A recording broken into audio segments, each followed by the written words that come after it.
All right, News Talk Wednesday night. Brandon Jones, Robert Herriman here. How are you, Bob? Very fine, young man. Very fine. Thank you. Oh, look at that. Sucking up with the young man stuff. I appreciate it Sucking very up. much. I like that. So, what's going on in the world of the outbreak? World of the outbreak is busy. It's very busy. I can't keep up. Um, we Is got it still a lot of Ebola popped up. COVID crazy stuff or other stuff? No, it's well. I try to continue to dig up things other that are non-COVID related, just to Right. keep some variety on the site, which is a challenge.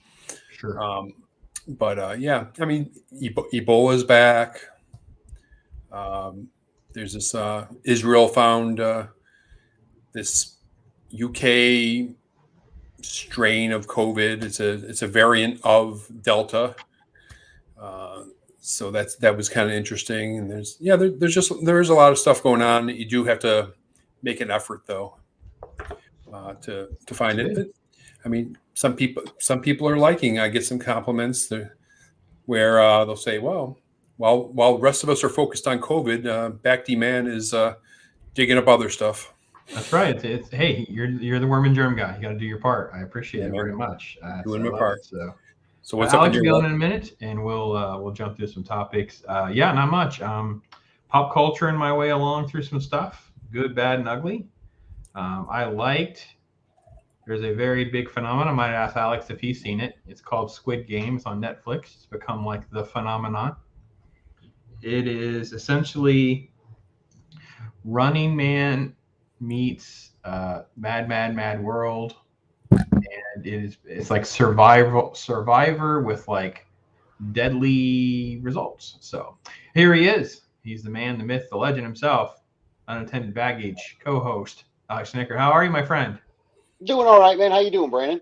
Doing great. And We were Bob? just talking about stuff Alex? going on. Stuff going on. It's another crazy week in the headlines. It's hard to know what to even throw against the wall that would stick. Before I I throw actually out had a. a topic, I wanted to see what you wanted to throw out there, Alex. I actually okay. So I got a clip of you guys last week talking about the Soho debate, Yes, yeah, we and kicked off last week talking about that. I wanted to give my 2 cents on the matter. All right, Definitely. Um, Scott Horton versus Bill Crystal. yeah. So the first thing is that Scott Horton knows very very well who Bill Crystal is. Yes. Unfortunately for Scott, Bill Crystal acted like he had no idea who Scott Horton was, and I believe that actually is the case. Like he just doesn't know who he is, Mm. not because of anything bad on Scott's part, mind you, only because neocons like Crystal really do live in a bubble and they're not looking at anything else. And if you're not, pro-war, which I mean, don't get me wrong, he said he was anti-war, which was the funniest, thing that you could possibly have. But I think that where I think Scott Horton went wrong was one of his advantages, which is what Bob said, was that Scott Horton knows so much information that he is just a plethora of information coming out. And I think that because he has such a personal disdain for Bill Crystal, that I actually think that it didn't help him in the debate itself. And it caused him to kind of go off topic as to what the actual question that they were debating was. And he made it much more personal against Bill Crystal. Now, I understand that, like, I hate Bill Crystal, so I totally get why he had that visceral, guttural feeling against him. But I just think that you need somebody with those kind of smarts, but that's able to say it in a way in which doesn't come across so negatively as Scott was coming across at certain points during the debate. Right. I think that Scott does represent a challenge for I think many libertarians as well. There's so much going on. There's so much information. There's a passion for facts and truth that it's hard that they have to remember for debates and for things to stick and go viral. It has to be like bumper sticker. You have to be able to find these moments, these sweet spots where you can have a statement or something you can whittle down to something very, very niche. And this is what made Trump so special during his things. He was just buffoonery, throwing things against the wall, randomizing, and then bam, he would hit you with a bumper sticker. Bam, he would hit you with a viral moment, a viral remark. And I think that as folks continue to, and I like the YouTube formats for these things, more and more of this, because it will allow people to have more practice and more expertise and that kind of thing. And I hope that we all can continue to learn and grow in that arena. Bob, did you watch it a second time? You talked about trying to take another shot at it and kind of giving me your thoughts at like another viewing. No, I didn't get a chance to, but the one thing I would say, I mean, I kind of agree with Alex on his assessment of Scott, but the one thing I think was really odd was Bill Crystal acted like he was just popping in for a short visit and just hanging out. Like when Scott was, doing his initial 15-minute speech or whatever, Bill Crystal never even looked up. He was just sitting there like he was doodling on a pad or something. It was like he agreed to go to this thing for whatever reason and felt like it was just, okay, well, it's an obligation and let me go over and give my 5% effort. I think Bill Crystal could have gave up a better fight, and he didn't really show his true colors. You know what I'm saying? He didn't let his whole neocon fangs come out the way he has for years and years. Yeah, he was almost trying to sound moderate, reasonable. Yeah, a little bit at times. And I didn't really do a thumbnail for our little clip yet. Bob's going to try to get me there because I didn't want to misquote them. I wanted speech bubbles. I have a picture of Scott and Bill Crystal like they're facing one another, but I didn't have like good speech bubbles. So I'd have to watch it again or figure out the right way to thumbnail that up and archive it away. But we definitely wanted to do a clip. And Alex, I appreciate you giving us your 2 cents as well. And it's great stuff to see that kind of stuff. I want to see more of that, to be honest. Yeah, one other thing, I do think that Bill Crystal's lack of preparation for the debate itself was damn near disrespectful. Yeah. Like it really was like he didn't take it seriously at all, and he was just there. I mean, I felt like he could have had a couple cocktails before he actually was doing it, and he didn't really make the case for it. I mean, and he lost the debate. Now, don't get me wrong, he was going to lose that debate no matter what. There's no way he was going to win. He was going to lose. That Soho Forum was totally a bunch of libertarians in there. Yeah. It was totally in the bag for Scott in that debate. And one other thing to ding Scott on was there's nothing that I hate worse than when somebody goes over their time. And he went so massively over his time. He acknowledged it and said that when he wrote the speech initially that it was down to the time, but he didn't take into account pauses and stops and things like that. So I wasn't really happy with Scott. I was very disappointed at the end of the day, even though for like a sugar cookie high kind of way. Like I love that somebody was able to say that kind of stuff to Bill Crystal with him being in the room. But at the same time, it was such a letdown at the same time too. Like I was totally looking forward to that. Oh, I'll say one other thing. So I had a plan that evening, that Monday. I listened to it on Monday, and I had a plan where I was driving Uber Eats and I was going out and making money at the same time that I was listening to this. Except for when I got back to the house and I had a little bit of a lull time. When I got back to the house, not only was Kelly and Danielle was there, but all the kids were there too. So there was like 7 people in the house, and I'm listening to this podcast at the same time. I'm not even trying to turn it off. And then these guys are kind of getting irritated with me, like, well, what are you listening to? And I tried to explain what they were listening to, and you thought I gave them all a NyQuil and put them all to sleep. Isn't that the truth, though, when you talk about foreign policy? Like, you can barely wedge it into a conversation right now because there's so much other stuff going on. I mean, I know that there's headlines that we could pull out that's about that, but I am like 0% shocked by that at all, Snitker, to be perfectly honest. I really am. No, I wasn't either. When I saw your guys' clip, I was like, oh man, they talked about it. I had to miss last week, but then I'm like, oh man. It's almost like when you miss school for a day and something really cool happened, you were like, oh, oh, look at that. It's a backhanded compliment that we're cool, Bob. I like that. I like what Alex did there. That was good. I don't know. That wasn't backhanded at all. That wasn't backhanded. If they would stop censoring and copyrighting all of our little attempts to be funny, we would have all sorts of music and all sorts of bumpers and blips. But every time I do any of them, they keep flagging it. All right, so let's do a new story. Biden is the media, I don't want to say called him out, but at least there was some sort of pushback a little bit about flying. Most of the headlines are like migrants. I love that we're softening. We don't even call them immigrants now, or illegal immigrants, or illegal aliens. We just call them migrants now. We're just going to completely softball around who these people are, and particularly children. And that quote, this is a breaking post. This is the Tampa Dispatch version. New York Post deserves all the credit, though. They broke the story. The Biden administration is secretly flying underage migrants into suburban areas in New York and other states. And then it goes through dozens of young migrants have arrived via charter flights from Texas, a practice which started in August. And 2 planes were seen last week landing in Westchester County Airport, with most passengers appearing to be children, teenagers, and some apparent migrants in their 20s. Nearly 2,000 have crossed the U.S. border from Mexico and arrived outside of White Plains on 21 flights since August the 8th.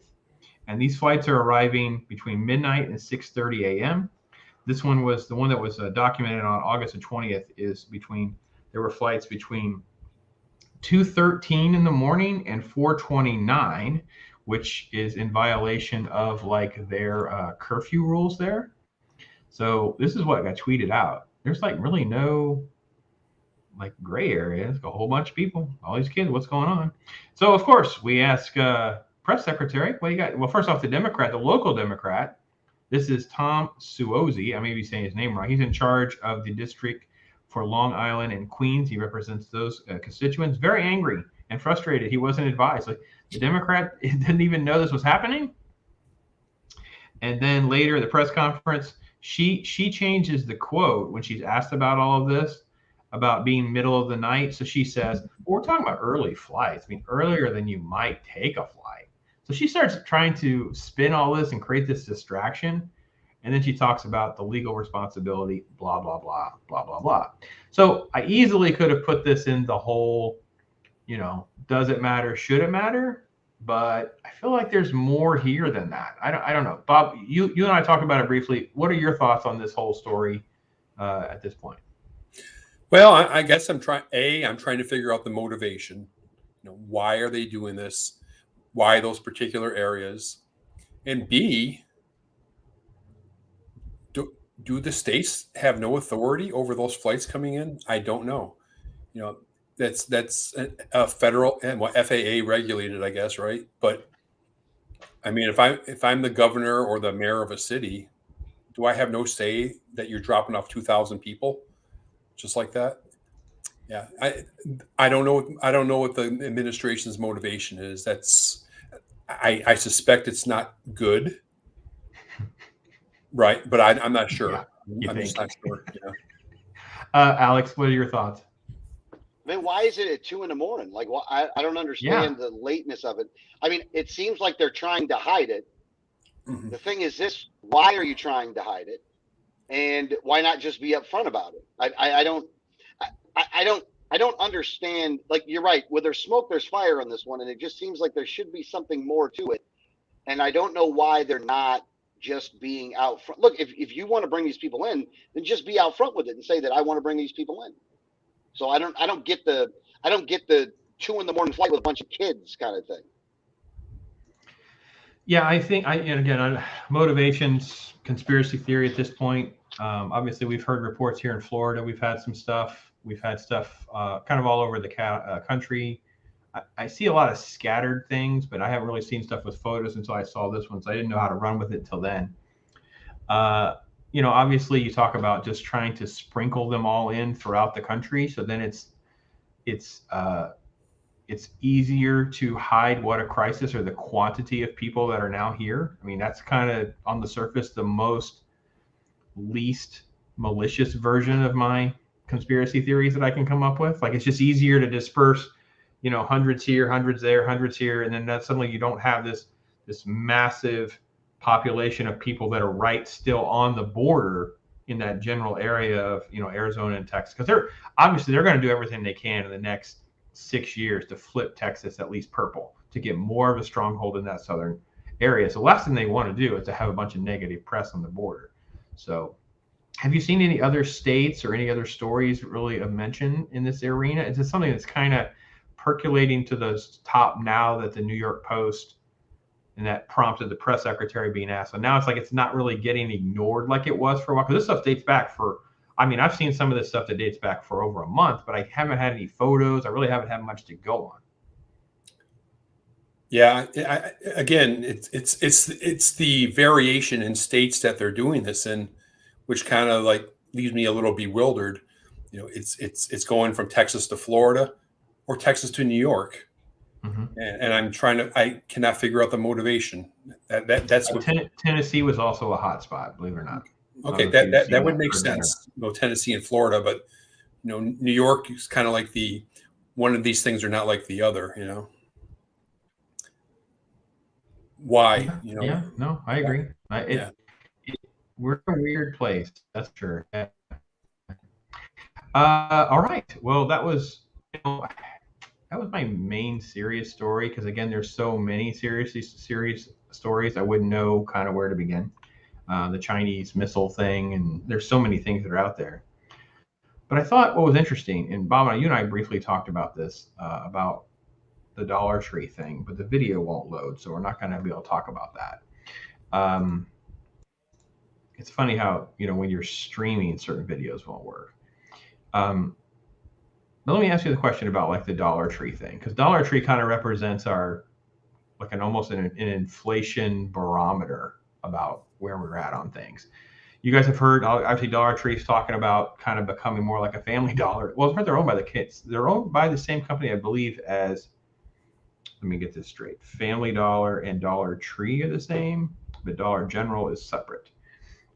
So I assume Dollar Tree is going to try to move more in their direction, where you'll see price points of, $1.50, $2, $3, those kinds of things.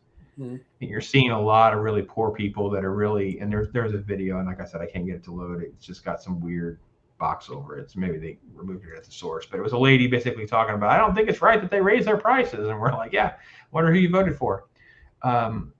What are your thoughts on like where we're at with some of the inflation? And am I right with looking at these low dollar retail chains that are servicing people as a good barometer of inflation? Because my wife has anecdotally talked about empty shelves in these places. Like she's been there, like, oh, well, I can't get, she'll buy like cleaners. We're in there regularly buying like house cleaners and different different things. Like she needed plastic containers. She got those here recently and things like that. So she'll go in and like there's nothing there. They've been wiped out. So I don't know. Am I off base with that being a good barometer, Alex? What do you think? Is there a better barometer? Because I don't believe the government. I'd rather just try to find something I could be a little more tangible with. I think it is a good barometer. If the Dollar Tree, because I mean their name says Dollar Tree, everything in there's a dollar. So I think if they're going to have to raise their prices, you're changing the business model of that place entirely. And I actually happen to go to Dollar Tree a lot myself. I buy a lot of cleaners and stuff there too, because they got some good prices. And if I need stuff in a hurry, I can go get it there. But it is a good barometer. And I do feel bad for those people. And, when you hear stories like that, and then you hear the press say that, inflation's a high rent problem, not a low rent problem, it's obvious that they're just lying. And you're seeing things like this that actually prove that out, that, lower end people, for the most part, are the ones that shop at Dollar Tree. People that are in the lower end of the economic spectrum. So if they're seeing their prices increase there, that's really going to hurt them, because, they really can't afford it. But, again, the people in Congress don't care. They just don't care. If they cared, they wouldn't actually do what they're doing, but they are. So, Yeah. So, yeah. Bob, your thoughts? Well, I'm not surprised. Everybody else is raising their prices. So Dollar Tree would not be immune. In order for them to make a profit with the increased costs, they're going to have to raise their prices. So no big surprise.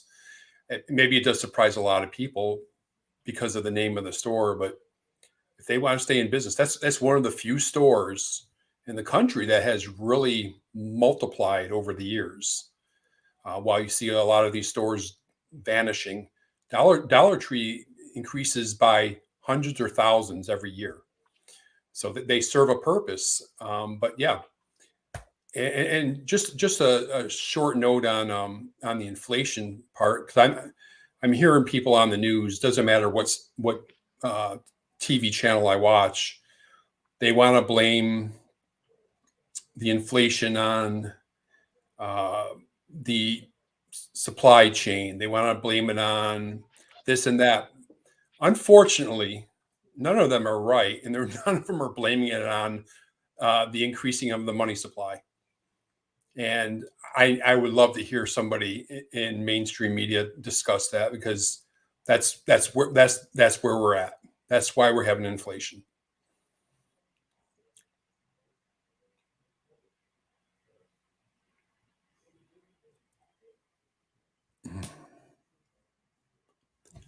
Hey, bro, you're No, hang on. I'm sorry. I hit the little button so I could have a drink.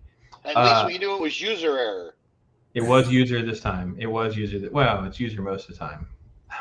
So I was just saying that I don't think any of us would be expecting anyone in mainstream media to have that in their wheelhouse and be able to have a conversation about the Fed. Like, there's just no chance I believe that. Maybe certain guests could be on a show and they would bring that to the table, but they're not going to be asked back. That's not going to be their idea of inflation, and having conversations about it is deflecting political damage to the people in power right now. That's all I see right now. So maybe if there's a topic or something that gets a little bit more, maybe gas prices will do that, because I saw them jump again, like another 10 cents today. Like I saw 3.29.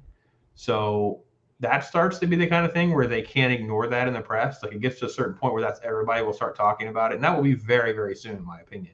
I think if it gets remotely around 350, you'll really start seeing people talking about that. Well, it's already well above $5 in California. So we don't talk about California. I don't even know why they're still here. Well, if I was there, I'd be pretty ticked off over $5. Don't they pay $3 in taxes in California on their gas? I bet if I look at it, yes. I think gas tax in California is like $3. Yeah, well, that's why it's $2 more than us. That's insane. Yeah. But I would say, though, I did see there's a guy on talk cable news named Dan Bongino. You ever heard of him? Absolutely. He's all over Rumble. He's really huge on Rumble. I don't know what else he's on. Yeah, he's a very loud, boisterous, kind of guy. He's kind of a Limbaugh surrogate. He's kind of filled some gaps for some of those fans. But he was wise enough to have Peter Schiff on his show last weekend. Yeah, I can see that. Yeah. Peter's been on a few shows. He did a Rogan episode that was terrible because he wasn't there in studio, and it streamed, so it would have all those pauses and stuff, and that's the worst, man. If it's like that's not how Rogan's show operates. Right. But if you dig back in Rogan's programs, there is Peter live with him too. Sure. Where you can find that. It's very, very good. Alex, when we talk about inflation and these low dollar stores like Dollar Tree, Dollar General, let me throw obviously Family Dollar. Would we put maybe Big Lots in there? I don't know. What are the clothing? What's it? No. What would be like the next group? What's the other items that people need? So Dollar Tree, Dollar General, Family Dollar is really like the bottom. Then there's like another tier right above it, but it's still well below general retail. So I'm just trying to create that next little tier of, it's not a dollar, but it's stuff it's significantly less expensive. People can get, like, for instance, like Ollie's and Big Lots, you can get like furniture significantly cheaper than you could get it at some of these other places, things like that. I mean, are there other retailers that are a good identifier of this low dollar inflationary impact? I'm trying to think off the top of my head right now. And you're right in the way that I put Dollar Tree at the bottom. I put Family Dollar and Dollar General just above them. Yeah. And then I would put Ollie's and Big Lots above that. Yeah. I'm trying to think. I know there's another one out there, but I just can't think of the name of it for the life of me right now. And then I would go go above that with normal retail. I think with food, maybe Save a Lot. Very good call there. Yeah, Save a Lot's good. And there's actually some still. I know where I live. There's actually a lot more smaller chains. Like because you have Winn-Dixie / Harvey's, but then you also have like there's little independent ones, more like one's called Hitchcock's. They're up near me. I know when I traveled up north, there's still a Piggly Wiggly. There's still some smaller, little grocery chains that are more like going to a Save-A-Lot than they are. And Aldi, I'm gonna throw Aldi into this little gray area where they kind of have an overlap there of grocery. They're not quite Save-A-Lot because it's like better quality than Save-A-Lot, but it's definitely cheaper than, like, let's say even Publix is. So, all right, well, that's good inflationary talk. I mean, I don't know if there's any hope to see some of that reverse anytime soon, but. Oh, Alex Snitker, weekly, the unattended baggage co-host. What has been on your radar screen the last couple weeks? We didn't get you last week, so what's lighting Alex up? What's blowing through your mind these last couple weeks? Well, we had a lot of the DFC talk because there's robots with guns now, or robot dogs with guns on the top of their bodies. That's pretty freaking scary. The one thing I did want to talk about, though, and this happened just recently, Southwest dropped their plan to put the unvaccinated staff on unpaid leave. So that's chalk one win up for the good guys on that one, that Southwest had to buckle because the fine that they'll get from the Biden administration is cheaper than the thousands of flex that they were losing. Well, also, In-N-Out Burger came out today. In-N-Out Burger came out, and In-N-Out Burger came out hard no. Yep. Hard no. And I want to say kudos to the pilots, not just Southwest. There were some other airlines too. These pilots, man, we may have them to thank in the long run because they were the ones that said nope. And they pulled the whole, the police had done this last year. They pulled the whole coordinated sick out and just, it's going underreported because no one wants to go on the record talking about it. That's why we heard these airlines blaming the weather and staffing or whatever. But there was a Twitter feed, but it was secondhand. But it read exactly. It was like 14. You know how they number them now with these tweets where it'll be like their number? It was 14 long, intricate details of things. And it was like, yeah, that's what they did. They said, no, we call the shots. We tell you what to do. You don't tell us what to do. The pilots union, they're beast, man. They are definitely in some of this, but yeah, I think that's great. I think it was good news this week. That's good stuff. Yeah, you're seeing a lot of pushback on the mandates, which is a good thing to see, and I think it's going to have an effect because, like Chicago and the number of police that they're going to lose there, that's going to be catastrophic if that actually goes down that way. And they are playing a game of chicken right now on who's going to blink on this one. And it doesn't look like the cops are going to blink on this, or the police union is going to blink. It looks like the city's going to have to blink, or they're just going to, because they're really they're throwing out that you have a duty to do it. You have a duty, you can't, they called it, Lori Lightfoot called it an insurrection. Like that's the new word now. Like if you don't like something, that's an insurrection. Word. So, just to watch some of these statists going to have to eat their own words. So it's really nice. And also, I think the one thing about the vaccine mandate that I still don't understand, and we've talked about it before. If you've already gotten COVID, why in the world would you not have an exemption to take the vaccine for somebody that already got the illness? It doesn't make any sense. That doesn't follow the science at all. And yet they are sticking to their guns on this. And I don't understand it.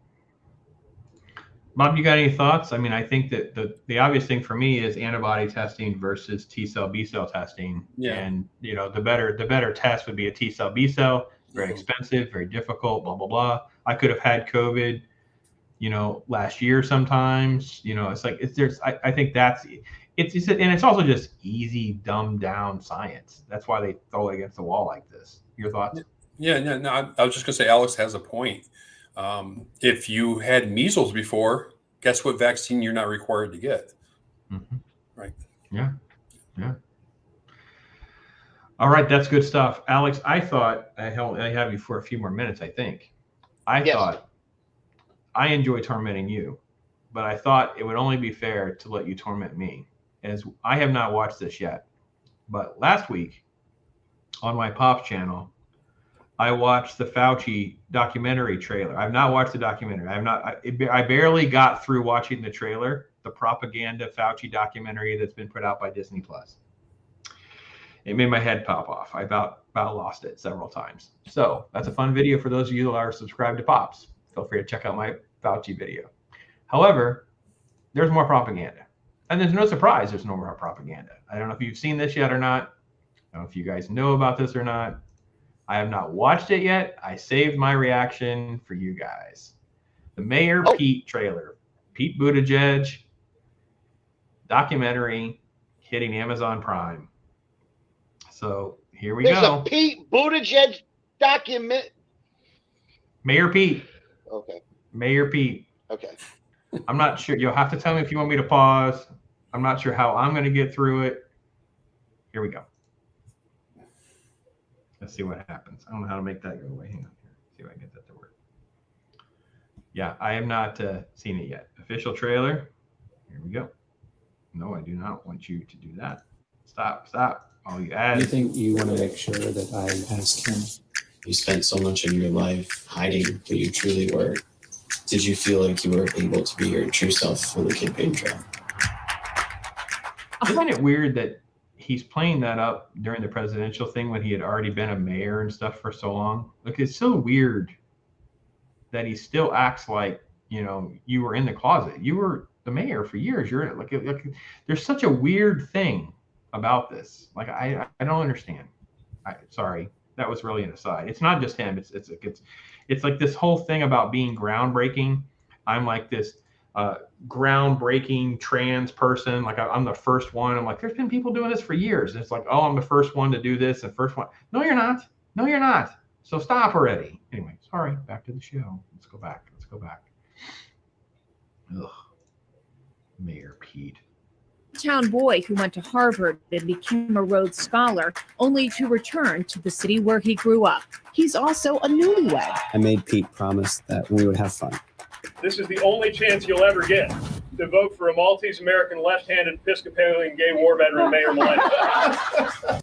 Aren't you laughing, Alex? I want to make sure I see your face. Make sure you're laughing. It's your only chance, Alex. Sure, Alex. Did you have a catchphrase like that when you ran for office? Huh? I said I missed my shot to vote for Pete. Damn it.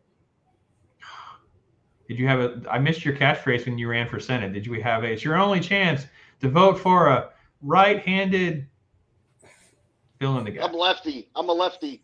I know I am too. I guess we're like Pete. We should be connecting with Pete.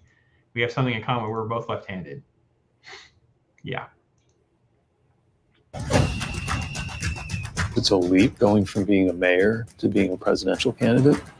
But I realized I had something to offer that was just different.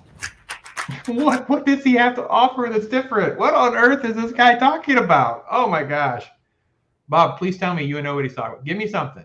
What on earth does this guy got that he's offering? What did he have to offer during the campaign the others don't have? Well, absolutely nothing. But I think what's so hilarious about that video and videos like that is a sense of accomplishment, right? This is some kind of merit. To them, it's some kind of accomplishment, some kind of a merit. That he's getting. And yeah. And if you can't see through that, I don't understand where you're at. Since we're talking about Mayor Pete, we heard about he's a secretary of transportation. His 2-month sabbatical. Right, but I've been listening to all the critics on Fox blasting him for that. I think they're blasting him for the wrong reason, though. Oh, let me get Bob into full screen. Go, Bob. Yeah, I think here's a dude that makes $141,000 a year. He's gone for 2 months. Nobody even knew he was gone. Shouldn't that tell the American public that the Secretary of Transportation is a non-essential worker? Seriously. Thank you, Bob. Thank you, Bob. I agree. I mean, you can go on and take your paternity leave. I'm not opposed to that. We don't need you. But nobody even knew. Nobody even cared. And I don't know how much power a Secretary of Transportation has over the supply chain. Apparently, the news media thinks they have all the power. but if they're that incompetent, then we don't need them because they couldn't even do it. So it's like, well, then we don't need them. Well, it was just like when I worked in the military and they would have a government shutdown. You would have X amount of people that were considered non-essential. Well, if you have a business, nobody can be non-essential. Why does the government have people that are non-essential? Anyway. That's good. That's good stuff. Let's go back. When I talked about coming out, that was for everybody who's tried to figure out how to be who they are. The challenge, of course, is how do you master the game without it? I just thought we'd pause because I didn't want to know if we would get in trouble for playing too much of it. Let me change my perspective. I got to find the right way to share it. There we go. Nope. There we go. Let's try that one. We might still get flagged. I don't care. Changing you. A ding story. One candidate is dealing with a crisis back home. There had been an officer-involved shooting. Get them off the streets! Oh, come on. Really? Was that a thing? You guys remember this being a thing during his campaign? Was there an Indiana shooting that was such a big distraction for him during the thing? Don't remember. I think so. I don't remember for sure, though. I don't remember that. It seems awfully forced. I don't remember him ever being, you know what I remember being distracted was them complaining, people getting more and more public about having potholes and stuff. But I don't remember anything about an actual shooting. All right. Well, whatever. Let's see what Pete's got to say about it. You looked a little too green, like you weren't ready. Are you saying things that project the right kind of warmth? Are you connecting with people? My way of coming at the world. Is that a prayer circle, Bob? I think it. They're Well, giving he us did say Episcopalian. he did say he was Episcopalian. All right. So wait a minute. I'm going to be judged. I don't really care. I guess I'm going to be a bad Christian for a moment. It seems very contrived. Connecting with people. Black person, white coming lady. at the Yeah. Okay. All right, Pete. I'm going to trust world. you. You're The stronger being an legit, emotion is, the more private it is. I've never met someone who thinks so deeply about what he can do for other people. You're going to tell every single.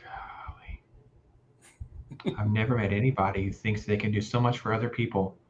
Well, you're in the wrong business. You're in the wrong freaking business, dude. How about you do something for other people? You're Episcopalian. I'm sure there's charities. There's a nonprofit. There's something you can do that's better than what you can do as a politician in transportation. Whew. I hate stuff like this. Single gay kid in this country that it gets better. You're looking at someone who, as a young man, wondered if something deep inside of him meant that he would forever be an outsider. Is this just a propaganda piece for him to be the VP whenever Biden is out of the way and Kamala has to take a VP? Alex is nodding. What do you think? To me, it just seems like a complete propaganda piece. Oh, this is totally a propaganda piece to try to build this guy up for. And here's the thing: I think that they're building it up for having an option of this guy in the future for a presidential election, almost like a trial balloon, kind of just to put him out there, see if it works, and if it works, great, and if it doesn't, it doesn't. Like I think they got a lot of different, and I think they're going to do this a lot more with different documentaries and movies and stuff like this to really try to build these people up, people like Pete. Which, look, here's the thing: at a certain point, doesn't being gay not really be like you're making it like you're the only one? And there's tons of people involved in politics right now that are gay. You have openly bisexual people in Congress right now. You're nothing special. Yeah. Isn't that what equality is supposed to be all about? Is that it's supposed to normalize everything and you're not special? So if you make this about how vote for me because I'm gay, then you're stereotyping yourself. Yeah. Yeah. And I feel like I don't know. And again, you went from mayor to now Department of Transportation where you're doing a crappy job to want whatever job you want next. And I'm like, okay, well, all right, let's see what else they got to say before they. And I guarantee anybody else making $160,000. And now you were looking at that. I'm sorry, Alex. Off of the job would have been fired. Oh, sorry. And I guarantee you, anybody No. else that makes $160,000 a year and took 2 months off of their job would be fired. Yeah, I mean, I had mixed feelings because if that's the company's rule and that's what you're allowed to do, shame on the company. The problem is it's not a company, it's the federal government. And we somehow let the federal government give 2 months off. 2 months. That's insane. Absolutely. We do not need to pay people for that. That's insane. All right, let's wrap it up. A young man, happily married, asking for your vote for President of the United States.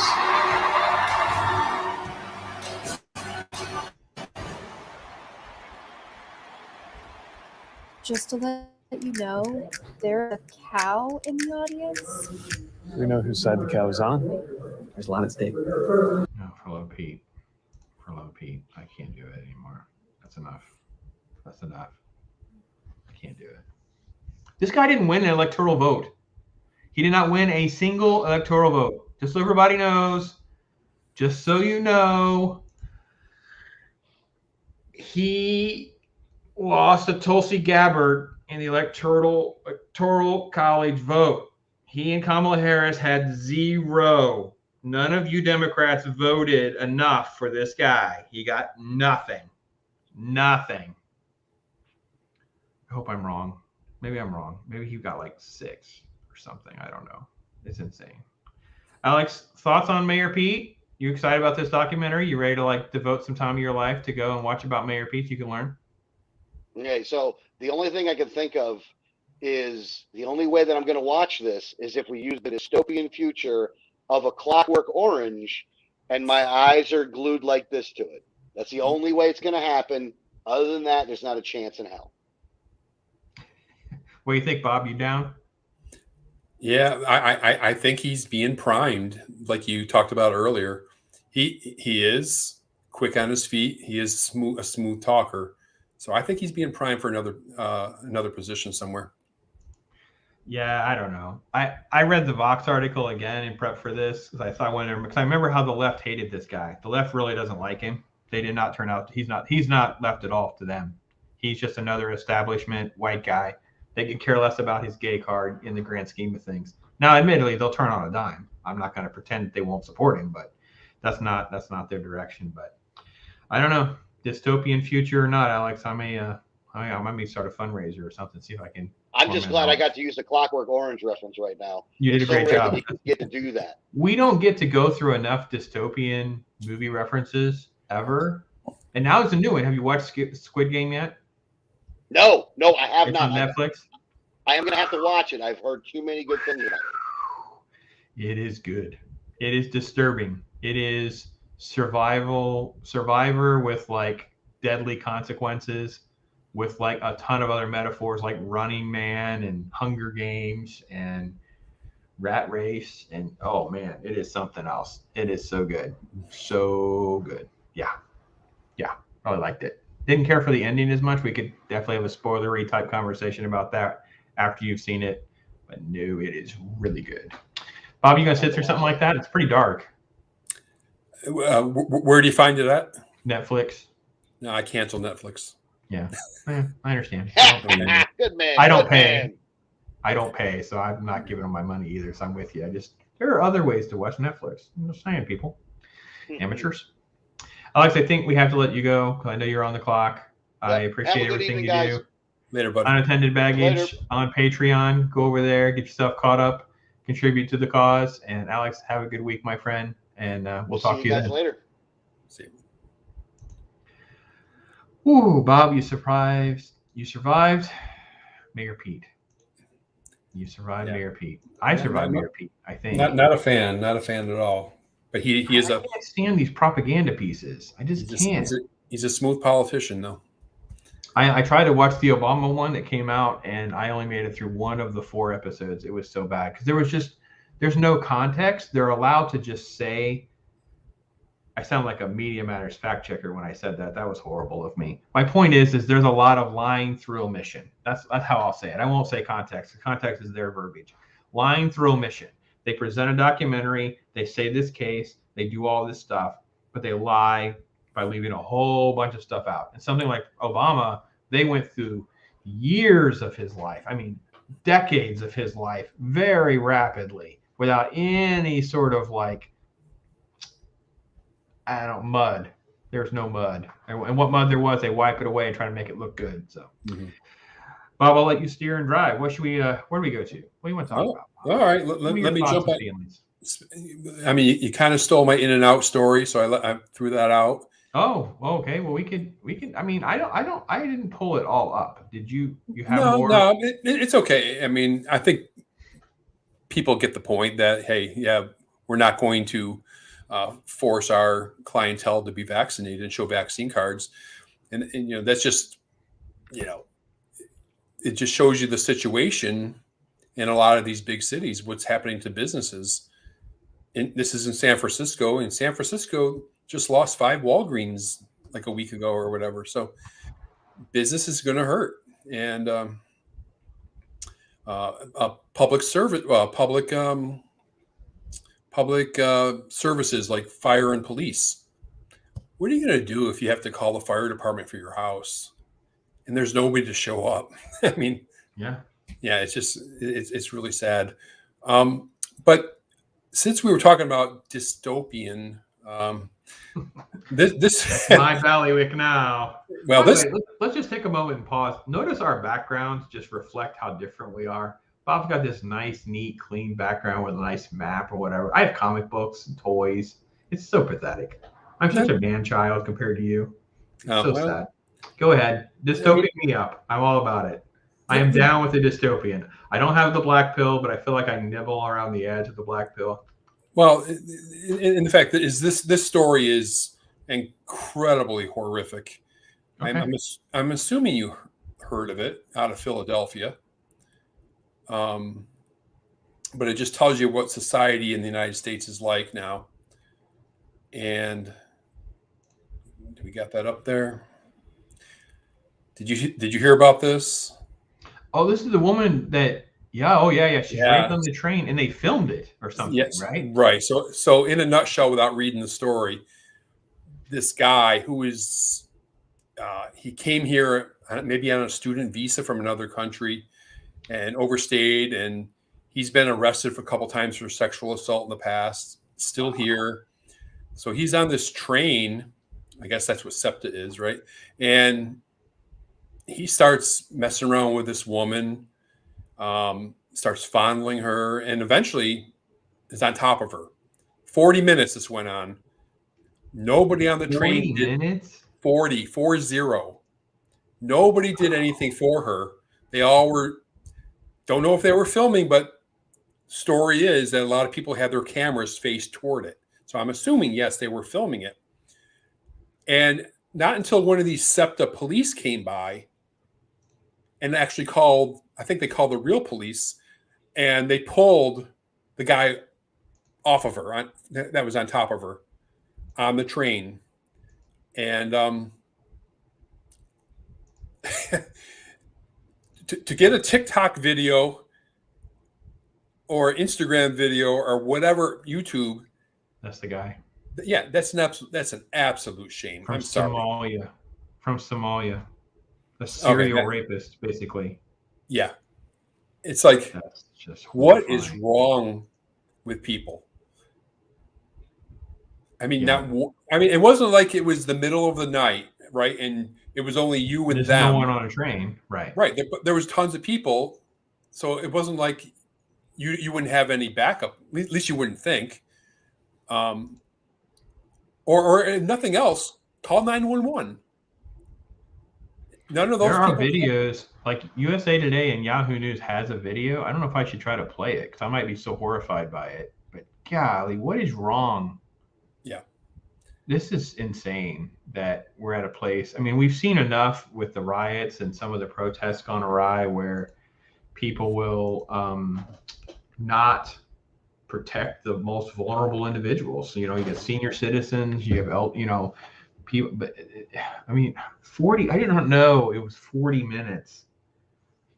Oh my gosh! That is just horrifying. Progress. Yeah, it's like how did we turn this corner to become this kind of people? I don't get it. Do you think it's the fear of if I intervene, I will be held accountable or for assault or something, or I will do something? Do you think that's what it is? I'll be sued or whatever? Or you think it's just pure apathy and pure for a fellow human?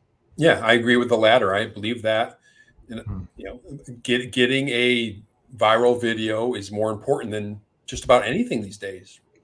That's I cannot imagine. Yeah, I can't dig into the minds of the people that were on that train, but that's my suspicion. Yeah, I can't relate. I'm the other guy. I'm the guy who has corrected people. Like I remember being at a McDonald's and like a manager started yelling at like the fry guy or something. So I asked for the manager after I got my food. I said, hey, listen, how about you try not yelling at your staff like that in front of us customers? It's probably not good for your team. It's definitely not good for us and doesn't want us to make it to come back to your store. Does that make a difference? I don't know. But I'm not tolerating that kind of nonsense, man. That's just crazy. Let alone someone actually being physically assaulted, let alone sexually assaulted. That's a debauchery I can't imagine. And we've slipped that far. That's crazy. Yeah, that's crazy. So yeah, I mean, so I come to the show two weeks in a row with debauchery, a horrible story. Yeah, but that's what's out there, bro. Oh, I know it. I am. Yeah, I don't dive deep, but I will. I have a weird crime story, which is not even really a big deal, except for two facets of the story made me laugh. It kind of felt like old school, like Desk of Brian a little bit. Like it's how I felt when I saw the story, was like, what? And then I opened it and then I got, oh, okay. Then I had a laugh. I'm waiting for you to put up the picture of, what was that? The one-legged horse or whatever. Okay, well, no, it's not quite like that, but it's pretty sad. So this is a Colorado drug group. They call themselves the Sopranos. You see their photos? Uh-huh. Well, here we go. This is the Sopranos. Let me see if I can make it. I'm gonna make it larger for you so you can see how insane. No, it's not enlarging. It's probably still loading. This guy has like a Nike tattoo on his forehead. I don't. And this lady, I think, still has a mask on. I don't even know what's happening in this photo. Like, what on earth is going on? Yeah, quite the motley crew. It is indeed. When I saw that tattoo, they call themselves the Sopranos or whatever, and I started laughing. I saw that tattoo, this big Nike. I'm like, what life lesson? You know what's weird? We don't have a standard. We don't have like any morality in tattoo shops. Like we don't have a standard. Go, listen, probably not your best. Just stop doing this to people. Just tell them no. But no, you can do whatever you want to do, folks. I don't know. I guess you end up being in the Sopranos. Bada babooks. All right, so from debauchery to more debauchery. What is, we've had this like running theme about what are you into, what have you been reading, what have you been listening to, that kind of thing, Bob. What's Bob into? What's going on? Anything change? I actually don't think I could offer a whole lot more new, but I figured I'd pull it up and see what I have in here that I'll share with you. Wait, what do you got going on? You want me to start? Yeah, absolutely. All right. So going back to YouTube, I enjoy YouTube immensely. It's just got so much stuff. It's got a lot of garbage, of course, but it has a lot of good stuff and a lot of stuff I never thought I would see. And this is again in the music category, which I just find this person incredibly fascinating. All right. This is the YouTube channel Yoyoka. Yoyoka. All right. And let me get it a little bigger. There we go. All right. She's actually about 11 or 12 now. This is when she started on YouTube, and this is where she was 8 years old. And let's take a listen.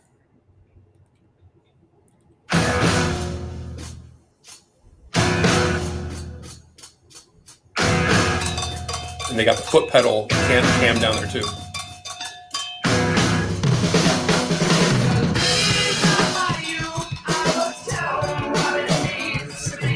So she's 10? In this video, she's 8. 8. Oh my gosh! Wow, that's crazy. Exactly. We better pause it. We're going to get copyright struck for playing Zeppelin music. But that's really impressive, though. Anyway, that's crazy. You get the point. So here's this basically a little girl doing John Bonham drumming, Keith Moon from The Who, Neil Peart from Rush. I mean, there's nobody she doesn't take on. And now that she's 11 or 12, she's even handling more and more difficult pieces. Ellen DeGeneres actually brought her to the United States several years ago to perform on her show. And I go to her channel probably about once a month to see what's new. Always impressed though. Always impressed. Yeah. Right. Yeah. So yeah, that's one of the channels I enjoy. All right. So I have one of many. I know I've talked a lot about the comic book creators that have gotten themselves removed from the mainstream Marvel DC. This is Aaron Lopresti. This is his channel, and he basically has these streams where he'll draw during the stream. Let me see if I can pull up a video or something to show you a little bit about his work. So what does he do? He draws, you said? Yeah, what he'll do, they'll draw while they're doing it, but he's doing this thing. Let me change it to a different screen while we're talking. So they basically are out of the club, whether DC or Marvel or whatever the issue is, and they go, and I'm just going to pull up his Indiegogo. So they will go, and these different folks, there's Arthur T-Bear, I think is how you say his last name. Anyway, Ethan Van Sciver. I know John Malin has one. They're all like out of the club. I didn't know this was a thing. Now some folks are going to other different. So this is so what they'll do is they go and they'll raise money to do their own comic book or their own create, just like anyone else would go to Indiegogo or Kickstarter. So this is his comic book that he's putting together. It's called Wraith of God. You see it okay? Yeah, you can see it. This is the artwork. It's Wraith, not Wrath. You can see the color. You can see the incredible artwork. Very crazy. And it's just like a Ghost Rider type creature. You know, then he has like these retro covers where it looks more like old school, like 1950s artwork. Mm-hmm. Yeah, very detailed stuff. So this one has raised $100,000. Yeah, $100,000. He's up over $100,000 to do this, to put this out. So for like $25, you can buy the hardback comic book, which is like 50 pages. And yeah, so I'll spend some time. I listen to them do their little live streams, and they'll do like, I don't know, drawing. I don't say drawing lessons, but you can kind of get a little tutorial and some of that kind of stuff. So that's kind of fun to pass the time where they're talking the whole time and doing shows or answering questions and kind of glance over, see what they're working on, that kind of thing. So I just pulled up a random one that I had at the top of the list off my subscriber list. And then there's another one I wanted to share last time and I forgot. So I'll look for him while you come up with something else. Oh, go for another YouTube? All right. Whatever you want. No, there's I got so many things in the YouTube hopper. I mean, it's like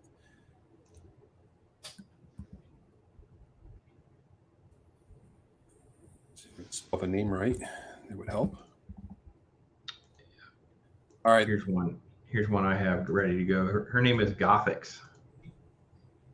So her most recent videos are this is the top of her list. It's like, are Black people ready to talk about race hustlers? Cancel culture is not social justice. The media is manipulating you.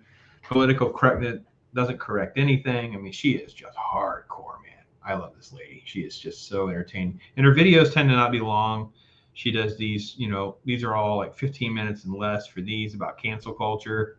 There's members only live streams that she does. So yeah, so that's more of like, I don't want to say news, but they'll talk about a news topic. They're just giving their opinion the whole time. So I enjoy that kind of stuff too. So go ahead, Bob. Oh, very cool. Yeah. Yeah, this is a guy I've been listening to for some time. I think he's a pastor. He sounds like a pastor. But yeah, he does some good lessons on YouTube, and I appreciate it. I think he's all right. I think his name is Alan Parr, and he calls his channel The Beat, and he goes over all kinds of different issues with Christianity and all that.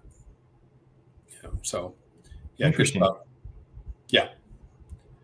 I know one thing I do a lot of on YouTube is I will find original old Billy Graham sermons. They're just there. It's so awesome. It's just so awesome. So we should end on a high note or something. Is there something positive we can talk about? Something besides just that? I mean, I don't really have a lot of positive things right now. Yeah, it's pretty dark. I didn't prepare for a closer at all. Just that. I'll just go ahead and say that Friday I'll be interviewing an expert. I love that. Oh, all right. Yeah. An expert from the Valley Fever Centers of Excellence at the University of Arizona to talk about valley fever, which is a fungal disease that really causes a lot of trouble in the desert Southwest, Arizona, parts of California.